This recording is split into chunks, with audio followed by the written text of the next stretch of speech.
بسم اللہ والحمد للہ والصلاة والسلام علی رسول اللہ صلی اللہ علیہ وآلہ واصحابہ اجمعین۔ میرے بھائیوں، محترم بزرگوں، آج ہم ایک ایسے موضوع پر گفتگو کرنے جا رہے ہیں جو ہر مسلمانوں کے دل کا درد ہے۔ سوال یہ ہے کہ آخر وہ امت جس نے دنیا کو علم، عدل، رحمت اور ہدایت دی، آج کمزوری، ذلت اور پریشانی کا شکار کیوں ہے؟ ہماری تعداد بھی بہت ہے، وسائل بھی ہیں، لیکن اس کے باوجود ہم دنیا میں وہ مقام کیوں نہیں رکھتے جو کبھی ہمارے اسلاف کو حاصل تھا؟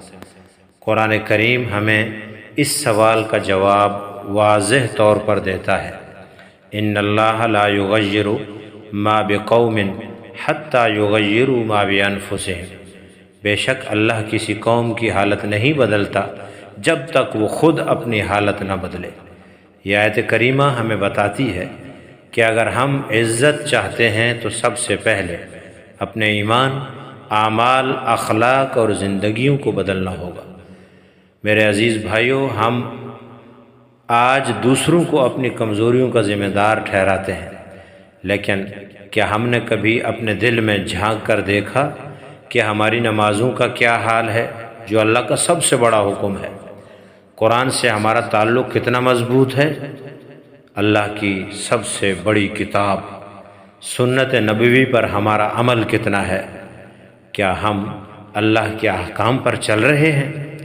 یاد رکھیے، جب امت اللہ کی طرف رجوع کرتی ہے تو اللہ اس کے لیے عزت، نصرت، کامیابی کے دروازے کھول دیتا ہے، اور جب وہ دین سے غفلت اختیار کرتی ہے تو کمزوری اس کا مقدر بن جاتی ہے۔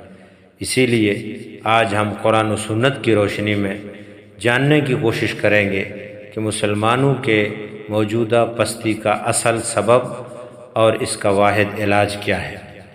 میرے بھائیوں، اگر ہم دیانتداری سے اپنا جائزہ لیں تو معلوم ہوگا کہ ہماری کمزوری کی سب سے بڑی وجہ دشمنوں کی طاقت نہیں بلکہ ہماری اپنی کمزوریاں ہیں۔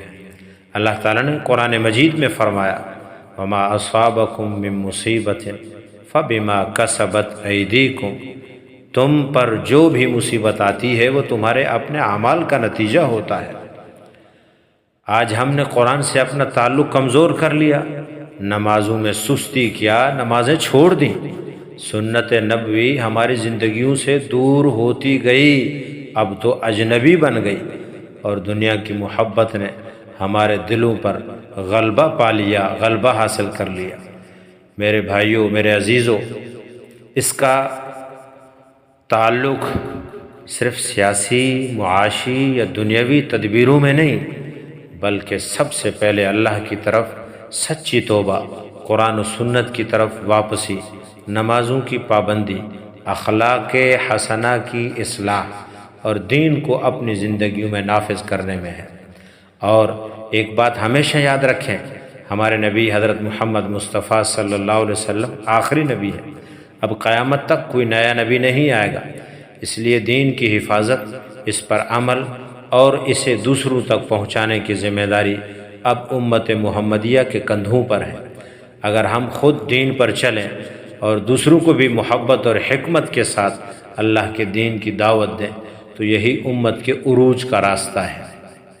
آئیے آج ہم عہد کریں کہ ہم اپنی ذات سے دین پر عمل شروع کریں گے، اپنے گھروں میں دینی ماحول پیدا کریں گے، اور جہاں تک ممکن ہوگا اللہ کے احکامات کو، دین کے پیغام کو دوسروں تک پہنچائیں گے۔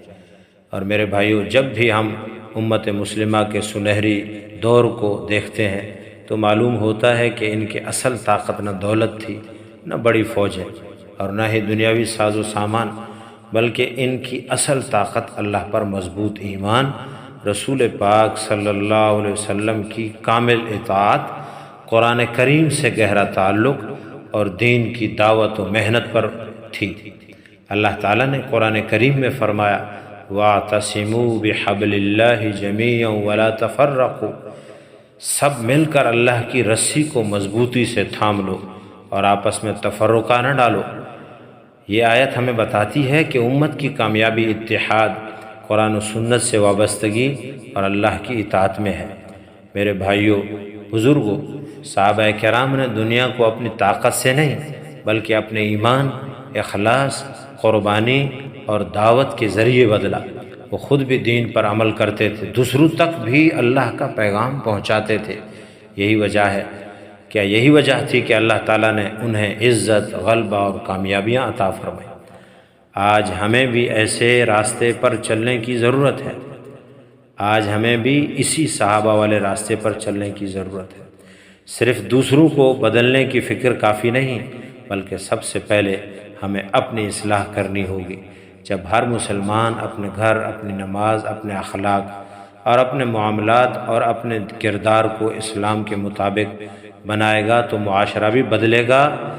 آئیے ہم یہ عہد کریں، ہم 5 وقت کی نماز کی پابندی کریں گے، قرآن کریم روزانہ تلاوت اور اس پر عمل کی کوشش کریں گے، سنت نبوی کو اپنی زندگی کا حصہ بنائیں گے، گناہوں سے توبہ کریں گے، اپنے گھر والوں اور دوسروں تک محبت، حکمت اور خیرخواہی کے ساتھ دین کا پیغام پہنچائیں گے۔ اگر امت دوبارہ اللہ کی طرف سچی رجوع کرے گی تو اللہ اپنی رحمت سے عزت، امن اور کامیابی کے دروازے کھول دے گا۔ آخر میں یہ دعا بھی اللہ سے، اللہم اصلح احوال المسلمین والف بین قلوبہم وارزقہم التمسک بالقرآن والسنہ وانصرہم علی من عاداہم وجعلنا من عبادک الصالحین۔ میرے بھائیوں اور دوستوں، بزرگوں، فضائل اعمال کا آخری رسالہ مسلمانوں کی موجودہ پستی کا واحد علاج سلسلہ وار آپ کے سامنے پیش کیا جائے گا۔ آپ ضرور سماعت فرمائیے گا۔ جزاک اللہ۔